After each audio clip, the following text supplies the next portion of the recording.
ये कहाँ तक जाके शांत होगा, क्या चाइना ताइवान पर हमला कर देगा या नहीं करेगा, इसको शुरुआत से हम समझते हैं। देखिए, प्रथम विश्व युद्ध और द्वितीय विश्व युद्ध के दौरान चाइना में मेनली जब सेकेंड वर्ल्ड वॉर चल रहा था तो चाइना में बहुत भयानक गृह युद्ध चल रहा था और इसी का फायदा उठा के जापान इस पर अटैक कर चुका था। उस समय दो पार्टियां थी, एक माओ की जो थी, माओ जेडांग की जो पार्टी थी उनका नाम था कम्युनिस्ट पार्टी, और नेशनलिस्ट पार्टी को जो लीड कर रहे थे क्वेमेंटोंग, तो ये चियांग काई शेक, क्वेमेंटोंग पार्टी थी तो चियांग काई शेक लीड कर रहे थे। तो दोनों के बीच भयानक गृह युद्ध हुआ। जापान के हमला को देखकर ये दोनों नेताओं ने एक समय के लिए युद्ध विराम कर दिया। गृह युद्ध उसे कहते हैं जब आपस में ही दो पार्टियां सत्ता के लिए लड़ लेती हैं, जैसे तालिबान और अफगानिस्तान की सरकार देखें, वो एक तरह का अंदर का गृह युद्ध था कि एक ही गुट दूसरे गुट को मारेगा अपने ही देश में। तो ये दोनों जो गुट थे एक समय के लिए शांत हुए ताकि जापान के आक्रमण को न्यूट्रल कर किया जा सके। लेकिन द्वितीय विश्व युद्ध में जापान के ऊपर परमाणु बम गिर गया और जापान ऑटोमेटिक साइड हो गया। इसका फायदा उठाकर जो माओ थे वो उनके समर्थक जितने थे वो चियांग काई शेक के समर्थकों को हावी होने लगे अचानक, और ये पूरे एरिया पर माओ का कब्जा हो गया और यानी कम्युनिस्टों का कब्जा हो गया।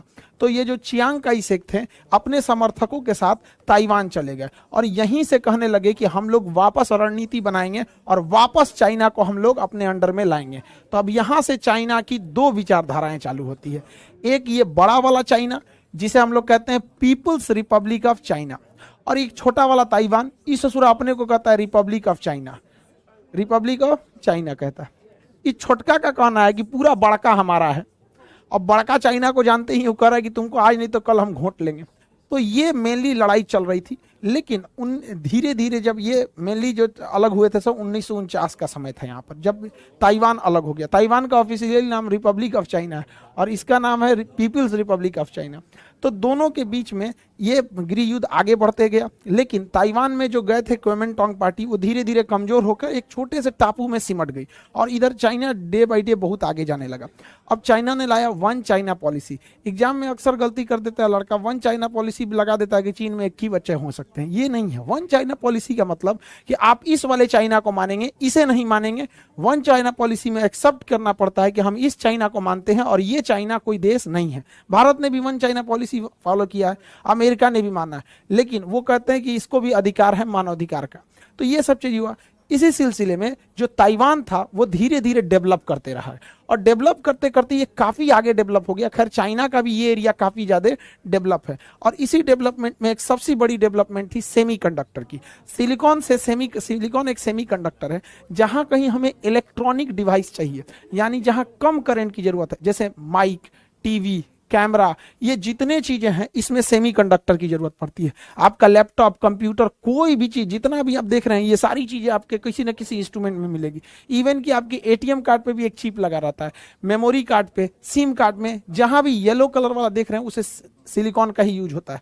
आप कहीं पे भी देखिए तो इस सिलिकॉन में बहुत हाई एफिशिएंसी चाहिए होती है और साथ में इसमें बहुत ही ज्यादा स्किल्ड वर्कर की जरूरत है और ये बार बार इसमें सुधार की भी जरूरत होती है। तो इसमें ताइवान बहुत आगे निकल गया और पूरी दुनिया को छोड़ दिया। ताइवान की कंपनी टीएसएमसी पूरी दुनिया का 60% अकेले सेमीकंडक्टर प्रोड्यूस करता है। अब अभी क्या है कि 5G का जमाना आ गया है। हर इंसान के हाथ में मोबाइल, टैबलेट, लैपटॉप, हर चीज अब स्मार्ट होते जा रही है। जैसे आप देखिएगा बल्ब स्मार्ट हो गया, आप रिमोट से बंद कर सकते हैं। तो जहां ये रिमोट वगैरह आएगा इसमें कंफर्म सेमीकंडक्टर लगेगा, यानी पूरी दुनिया का 60% सेमीकंडक्टर अकेले ताइवान के टीएसएमसी कंपनी प्रोवाइड कर देती है।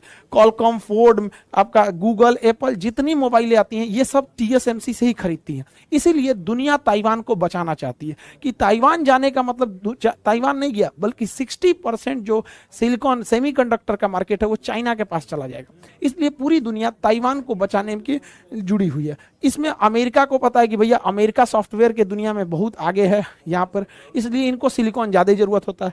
और आप देखिए यहाँ पर तो एक सिलिकॉन वैली ही है अमेरिका में, क्यों वहीं पे गूगल, माइक्रोसॉफ्ट, टेस्ला सब उधर ही मिलने वाले हैं सब आपको। तो उन लोग को, जैसे टेस्ला की कार ऑटोमेटिक चलती है तो उसमें भी कंप्यूटर चाहिए, सिलिकॉन चाहिए। इसलिए ये चाहता है कि ताइवान हमेशा जिंदा रहे, इसलिए हमेशा ताइवान का पक्ष लेते रहता है। इस बार क्या किया, अमेरिका ने 2 कदम आगे बढ़ के काम कर दिया। एक्चुअली अमेरिका के संसद भवन को हम कांग्रेस कहते हैं। तो जो जिसे संसद भवन के दो सदन होते हैं, जैसे हमारे यहाँ भी संसद भवन के दो सदन हैं, तो हम लोग जिसे संसद कहते हैं, अमेरिका वाले उसे कांग्रेस कहते हैं। हमारे यहाँ कांग्रेस तो एक राजनीतिक पार्टी है, जबकि ब्रिटेन वाले उसी को पार्लियामेंट कहते हैं। तो एक ही नाम है उसका, कानून बनाने वाला जगह। ये है आपका अमेरिका का संसद, जिसे वो लोग कांग्रेस कहते हैं। इसमें एक सदन है लोकसभा, एक सदन है राज्यसभा। तो जिसे हम लोग लोकसभा कहते हैं, उसे अमेरिका के लोग हाउस ऑफ रिप्रेजेंटेटिव कहते हैं, उसे हाउस ऑफ रिप्रेजेंटेटिव। और जिसे हम लोग लोकसभा कहते हैं, उसे ब्रिटेन के लोग हाउस ऑफ कॉमन्स कहते हैं। कॉमन मतलब लोक, जनता का, जनता वाला। तो हम लोग बोलेंगे लोकसभा, अमेरिका वाला बोलेगा हाउस ऑफ रिप्रेजेंटेटिव, ब्रिटेन वाला बोलेगा हाउस ऑफ कॉमन्स। और जिसे हम लोग राज्यसभा कहते हैं, अमेरिका उसे राज्यसभा न कह के बल्कि उसे सीनेट बुलाता है, और ब्रिटेन उसे राज्यसभा नहीं कह के हाउस ऑफ लॉर्ड्स कहता है, हाउस ऑफ लॉर्ड। तो ये एक कंपैरिजन है इंडिया, अमेरिका और ब्रिटेन के संसद के स्ट्रक्चर की। तो अमेरिका क्या कांग्रेस तो कहते हैं, अमेरिका के संसद को कांग्रेस कहते हैं, और लोकसभा को कहते हैं हाउस ऑफ रिप्रेजेंटेटिव। अभी जैसे हमारे लोकसभा अध्यक्ष ओम बिरला साहब है, तो ओम बिरला जो चाहेंगे संसद में, अब ऐसा तो नहीं होता है जो मन करेंगे, लेकिन सर्वे सर्वा संसद के अंदर वही है। बहुत पावरफुल पद होता है स्पीकर का। तो हाउस ऑफ रिप्रेजेंटेटिव की जो स्पीकर है नैन्सी पेलोसी, तो नैन्सी पेलोसी जो थी, इन्होंने कह दिया कि हम ताइवान यात्रा करेंगे। अब हो गया बवाल, क्योंकि चाइना के वन चाइना पॉलिसी पर अमेरिका ने साइन कर रखा है। यानी ये बड़े वाले चाइना को मानते हैं, छोटा वाला को ये मानते हैं कि उसी का अंग है, तो फिर आप क्यों आ रहे हैं बीच में। तो ये जो बाइडेन का ये स्टेप काफी मतलब एक तरह से कहिए कि रिस्की भी डिसीजन है। नैन्सी पेलोसी का जहाज जैसे ही ताइवान की राजधानी ताइपे में पहुंचता है, तो इनका तो भव्य स्वागत किया जाता है। नैन्सी पेलोसी के आने के बाद चाइना पूरी तरह से भड़क जाता है।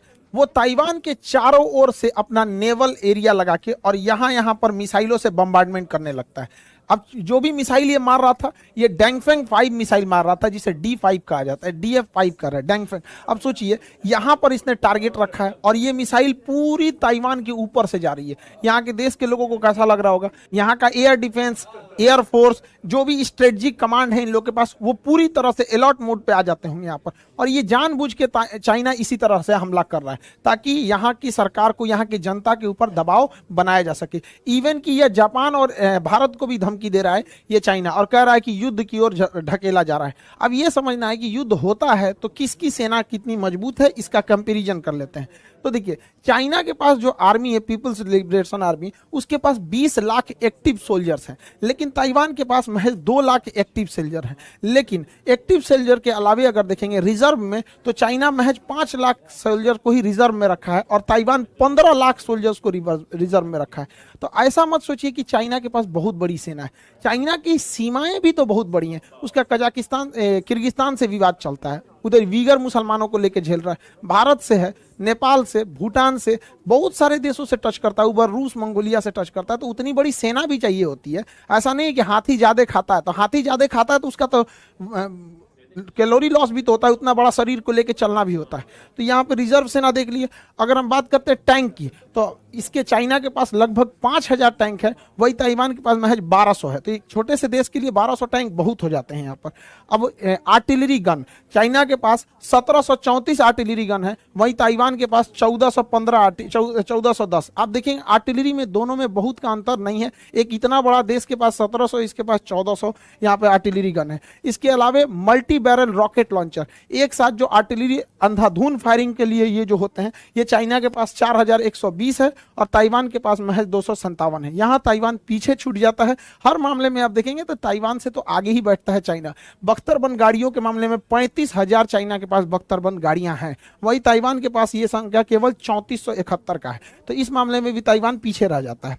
अगर एयरफोर्स को देखते हैं, तो जो एयरफोर्स है इसके पास 1200 लड़ाकू जहाजें हैं सब, इसमें उसका खुद का मैन्युफैक्चरिंग भी होता है। और वहीं 288 लड़ाकू जहाज केवल ताइवान के पास है। तो ताइवान की एयरफोर्स थोड़ी सी वीक है, थोड़ी क्या बहुत कंपैरिजन में करेंगे तो वीक हो जाएगा। हेलीकॉप्टर की देखिए, हेलीकॉप्टर की एक खासियत होती है ना, वो किसी भी छोटे बड़े टारगेट को हिट कर सकता है, क्योंकि उसकी स्पीड जो होती है धीरे होती है, साथ में वो एक जगह हवा में रुक सकता है। इस वजह से बहुत एक्यूरेट हमला कर लेता है हेलीकॉप्टर। तो चाइना के पास युद्धक हेलीकॉप्टर 281 है, वहीं महज 91 हेलीकॉप्टर ताइवान के पास है। जबकि ट्रांसपोर्ट देखेंगे, युद्ध के समय ट्रांसपोर्टेशन बहुत मायने रखता है कि टाइम पर किसी भी एमुनेशंस को, दवाइयों को, वहां पे गोला बारूद को, एक्स्ट्रा फौजियों को टाइम पे पहुंचाना बहुत जरूरी है। पता चला एक दिन लेट पहुंचाएंगे तो सारा कहानी बदल जाएगा। तो चाइना के पास ट्रांसपोर्ट एयरक्राफ्ट की 286 की फ्लीट है, वहीं ताइवान के पास महज 19 ट्रांसपोर्ट है। लेकिन ताइवान इतना छोटा है, उसे ट्रांसपोर्ट ही कितना करना रहेगा, उतना तो सड़क से ही कर लेगा।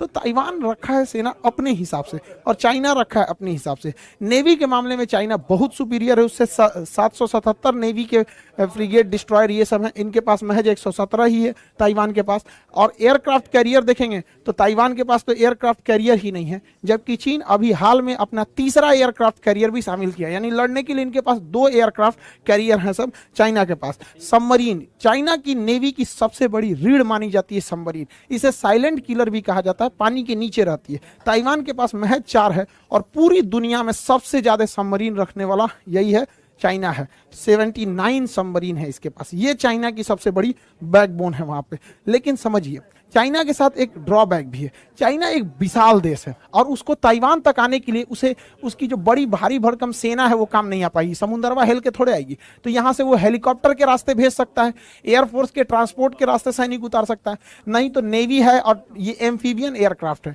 एम्फीबियन टैंक जो होते हैं वो पानी में भी चल सकते हैं। तो यहाँ पर चाइना ने एम्फीबियन टैंक्स को अपने एकदम बॉर्डर के पास क्लोज यहाँ पे लगा रखा है और चाइना ने यहाँ से मिसाइलें भी मार रहा है। उसने तो 5 मिसाइल जापान के एरिया में भी दाग दिया है वहां पर, ताकि जापान को भी वो इनडायरेक्टली कह रहा है कि तुम भी समझ जाओ, ज्यादा उड़ना नहीं। देखिए चाइना के साथ दिक्कत क्या आने वाला है, इतना बड़ा देश है, इतना बड़ा देश में उसको यहां से अगर आर्मी को यहां ले आना है तो बहुत बड़ा हरकुलियस टास्क हो जाता है उसके पास, चाइना के लिए यहाँ पे। और ताइवान पे हमला करने के लिए उसे जब सहारा लेना पड़ेगा हेलीकॉप्टर एम्फीबियन टैंक का, तो अमेरिका इसमें बखूबी इस हथियार को यूज कर चुका है यूक्रेन की लड़ाई में। यूक्रेन की लड़ाई में रूस के टैंक और रूस के हेलीकॉप्टर मतलब बहुत काम आ ही नहीं पाए, क्योंकि टैंकों को मारने के लिए, ये टैंकों को मारने के लिए और ये हेलीकॉप्टर को मारने के लिए एक सिंगल मतलब एक इंसान के चलाने वाला हथियार है, मैनपैड होता है। देखिए हेलीकॉप्टर के लिए ये मैनपैड दुश्मन बन जाता है। एक्चुअली क्या है कि हेलीकॉप्टर आसमान में रहता है, उसे छुप पाना बड़ा मुश्किल होता है और ये आदमी तो कहीं पे भी बैठ सकता है, तो उतने बड़े जहाज से आदमी तो दिखेगा भी नहीं और ये स्ट्रिंगर या फिर ये मैनपैड मिसाइल मारेगा, हेलीकॉप्टर को बचना ही मुश्किल हो पाता है। दूसरा, जो टैंक होते हैं जमीन पर चलने वाले या फिर पानी में चलने वाले एम्फीबियन टैंक, जब वो जमीन पे आएंगे तो इन्हें जमीन पर मारने के लिए अमेरिका के पास जेवलिन मिसाइल है, बहुत एक्यूरेट हमला करती है। अब देखिए ये टैंक का छुपना मुश्किल है और ये तो कहीं नाली एगो गड्ढा खोद के उसी में घुस जाएगा, यहाँ पे थोड़ा सा 4 फीट का गड्ढा खोद के उसी में छुप जाएगा, बैठ जाएगा और निकल के मार सकता है। तो अमेरिका को तत्काल जिस तरह यूक्रेन को पहुंचाया, ससुरा लेट से पहुंचाया, लेकिन ताइवान के पास प्रॉपर मात्रा में मैनपैड होने चाहिए और जेवलिन मिसाइल होनी चाहिए, क्योंकि जब वो आएंगे तो इसी तरह से आएंगे। और रही बात एयरफोर्स की, तो एयरफोर्स बड़े टारगेट को हिट करती है, छोटे टारगेट को नहीं हिट कर पाती है। तो एयरफोर्स इन लोग को देख भी नहीं पाएगी, क्योंकि इनकी स्पीड भी बहुत तेज होती है और ना ही ये लोग उसको मार पाएंगे। तो ये मैनपैड इसके आगे काम नहीं आ पाएगा। इसके लिए अमेरिका को वहां पर अपना थर्ड मिसाइल डिफेंस सिस्टम है उसको एक्टिवेट करना चाहिए, ताकि इन जहाजों से उसे रोका जा सके। तो इसमें 4 चीज बहुत काम आएगी। एक, एयरफोर्स को रोकने के लिए थर्ड मिसाइल, और हेलीकॉप्टर और टैंक को रोकने के लिए मैनपैड और जेवलिन मिसाइल, और पनडुब्बियों को मारने के लिए सबसे ज्यादा जरूरी होता है, चाइना की सबसे बड़ी रीढ़ है पनडुब्बी, और यहां पर पनडुब्बियों को मारने के लिए P-8I अमेरिका का जहाज है। P-8I, ये P-8I जो जहाज है ये पनडुब्बी हंटर कहा जाता है इसे, पोसाइडन। ये ऊपर आसमान में उड़ते उड़ते पनडुब्बियों को मार देता है टारपीडो की मदद से। तो ये क्वाड देशों को एक साथ आना चाहिए और अनप्लान तरीके से जो बाइडेन डिसीजन ले लेते हैं वैसे नहीं होना चाहिए, बल्कि क्वाड देशों को एक साथ प्रॉपर डेलीगेशन रहना चाहिए कि हाँ भाई इस बार अमेरिका भेजा है तो अगली बार जापान भेजे, 1 महीना बाद भारत भेजे, 2 महीना बाद ऑस्ट्रेलिया भेजे। तो धीरे धीरे अचानक से ये कर दिया गया है तो थोड़ा सा असमंजस की स्थिति में फंस गया है कोई भी व्यक्ति। अब ध्यान से समझिए, अगर हम लोग चाइना को फ्री फंड छोड़ देंगे तो ताइवान को कब्जा लेगा। ताइवान को कब्जाने के बाद चाइना के लिए हर चीज से टेंशन फ्री हो जाएगा, उसके पास सिलिकॉन आ जाएगा, जब चाहे तो सेमीकंडक्टर का प्रोडक्शन रोकेगा, पूरी दुनिया में कैमरा, मोबाइल, टेलीफोन, हर चीज महंगी हो जाएगी जो भी सिलिकॉन से जुड़ी है। तो पहला तो एक ये लॉस होगा। दूसरा, भारत के लिए दिक्कत हो जाएगा कि वो फ्री हो जाएगा तो ससुरा फिर भारत पे कंप्लीटली भिड़ेगा। इसके लिए भारत को चाइना का थोड़ा सबक सिखाना चाहिए। तुम वहां युद्ध अभ्यास कर रहे हो और यहाँ पे जब युद्ध अभ्यास होता है तो उस एरिया में कोई नहीं जाता है। तो भारत सरकार को भी यहाँ पे अंडमान निकोबार का ये मलक्का जल संधि बंद करेगा ना, ये जैसे मलक्का बंद किया यहाँ युद्ध अभ्यास करके, तो चाइनीज जहाजों को इस साइड से निकलना पड़ेगा। और ये रास्ता इतना दुर्गम में पड़ता है और यहाँ पे क्रॉस करना बहुत मुश्किल हो जाता है। यहाँ एक वीक के लिए अगर मलक्का बंद हो जाता है ना, तो एक हफ्ते में चाइना को 500 करोड़ का लॉस लगता है। और इसके बाद भी जाएगा कहाँ? हिंद महासागर में जाएगा यहाँ पे। तो यहाँ हम लोगों को काम बनता है कि चाइना का ध्यान भटकाया जाए, क्योंकि चाइना इतना बड़ा देश है, अगर उसका ध्यान इधर भटक गया ना, तो ये एरिया में पूरा पहाड़ है, ऐसा मैदानी क्षेत्र नहीं है, तो पूरा पहाड़ है, यहाँ से यहाँ ट्रांसपोर्टेशन बहुत मुश्किल हो जाएगा। और ये चाइना के लिए कंप्लीट ट्रू फ्रंट वार हो जाएगा। एक इधर एरिया हो रहा है, एक यहाँ, और एक नेवी के सेक्टर में फंसा देना चाहिए। चाइना के जो सेनापति थे, जब वो रिटायर हुए तो उन्होंने कहा कि मुझे बहुत खुशी है कि मैंने पूरी दुनिया की सबसे बड़ी सेना का नेतृत्व करके रिटायर हो रहा हूं। लेकिन अफसोस इस बात का है कि आज तक कभी युद्ध नहीं किए। वाह रे भैया वाह, ये ससुरा इतना बड़ा चाइनीज वाले हैं सब, ये केवल डराने का काम करते हैं। ये कभी किसी दूसरे बड़े देश के साथ युद्ध अभ्यास नहीं करेंगे। ये क्या करेंगे अपने में, कि चाइना की सेना एक दिन में यहां से यहां पहुंच गई, उस एक दिन में ना सड़कों पे किसी को निकलने दिया जाता है, ना कोई रेलवे पैसेंजर के लिए ट्रेन रखा जाता है, केवल मिलिट्री वाले गुजरते हैं। रियल लड़ाई में ऐसा नहीं ना होता है। तो ये चाइना मनोवैज्ञानिक दबाव बना रहा है पूरी दुनिया पे। यहाँ भारत को करना चाहिए कि नेवी को इस साइड में एक्टिवेट कर देना चाहिए, ताकि जो कुछ मनोवैज्ञानिक दबाव बने, ऐसा नहीं कि युद्ध कर देना चाहिए। मनोवैज्ञानिक दबाव बनाने के लिए हमें अपनी सेना को लद्दाख के एरिया में तत्काल मोबिलाइज करना चाहिए। इससे क्या है कि लद्दाख में जहां कन्फ्लिक्ट हुआ था, ये फिंगर 4 मेरा है कि फिंगर 4 तुम्हारा है, वहां तक चले जाओ। यहाँ पे उत्तराखंड है ही है, सिक्किम के पास, अरुणाचल प्रदेश के पास। एक साथ अगर हम लोग यहाँ पर बहुत बड़े पैमाने पर युद्ध अभ्यास करने लगेंगे, इसी से चाइना के ऊपर दबाव बन जाएगा। अभी भी चाइना ताइवान पे हमला नहीं किया है, उसके अगल बगल में युद्ध अभ्यास कर रहा है। तो हम लोग अपने जगह पे तो कर ही सकते हैं, यहाँ राफेल लगा देते हैं और यहाँ पे P-8I जो है विमान यहाँ लगा देते हैं। चाइना की पनडुब्बियां इधर बिजी रहेंगी और एक दो यहाँ लगा देते हैं, वरना चाइना के ये रखेल है ना, ये ज्यादा चिल्लाते रहता है यहाँ पे। इसको खाने पीने को तो है ही नहीं, सोचता है भीख में कुछ ना कुछ मिल ही जाएगा।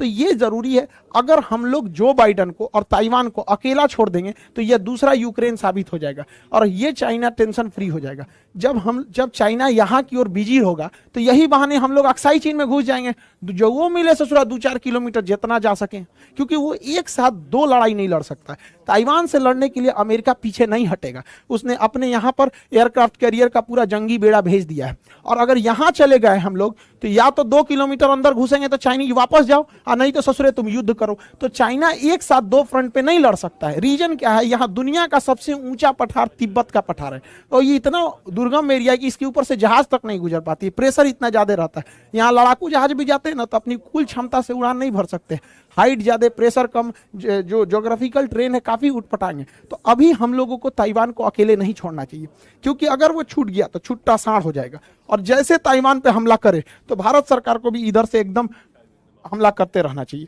तो आप लोगों को भी प्रेशर है, आपके पास सोशल मीडिया है, गवर्नमेंट के ऊपर प्रेशर बनाना चाहिए ताकि गवर्नमेंट इसको अकेला न छोड़े। हालांकि अमेरिका अक्टूबर में भारत के साथ उत्तराखंड में युद्ध अभ्यास करने वाला है, तो वो युद्ध अभ्यास अक्टूबर में होगा। अक्टूबर आज है, अभी तो अगस्त चल रहा है यहाँ पे, तब तक पूरा कहानी खत्म हो जाएगा। अमेरिका क्या करेगा छोड़िए, हम लोगों को यहाँ पर अपनी सेना को एक्टिवेट करना चाहिए और ये जरूरी भी है। समझिए, सेना को अगर आप इमरजेंसी में एक्टिवेट नहीं करते हैं तो सेना को धीरे धीरे एक्सपीरियंस की थोड़ी सी कमी महसूस होने लगेगी कि जब तक सेना लड़ाई नहीं करती है वो वाली फीलिंग नहीं आती है। आप क्या है, कितना प्रैक्टिस कीजिए, तो एकदम ये रियल वॉर लाइक सिचुएशन हो जाएगा। सेना को मोटिवेट पूरी मोबिलाइज किया जाएगा यहाँ पे, जिस बहाने एक तरह का समझिए तो ड्रिल भी हो जाएगा। और क्या पता अगर ये ससुरा लड़ाई में कूद गया तो हम लोग भी इधर कूद जाएंगे, इसी बहाने अक्साई चीन, पीओके वगैरह वाला एरिया में आदमी आगे बढ़ सकता है यहाँ पे। आप क्या सोचते हैं कि हम लोगों को यहाँ यूक्रेन के मुद्दे की तरह शांत बैठना चाहिए या फिर अपनी सेना को अब चाइना के बॉर्डर पे मोबिलाइज करके चीन का ध्यान भटका देना चाहिए? आई होप आप उन्होंने तो हथियारों का भी कंपैरिजन बता दिया कैसे आएंगे और क्या क्या करना चाहिए। बिल्कुल यहाँ पर काफी सवाल उठते हैं अगर देखा जाए। गाइज, आपको यह मैसअप रिएक्शन का वीडियो कैसा लगा, अपने थॉट को नीचे वीडियो के कमेंट में जरूर बताइएगा। वीडियो पसंद आई हो तो वीडियो को लाइक जरूर कर दीजिएगा। चैनल पे नए हैं तो चैनल को सब्सक्राइब जरूर कर लीजिएगा। तो थैंक यू, मिलते हैं नेक्स्ट वीडियो में।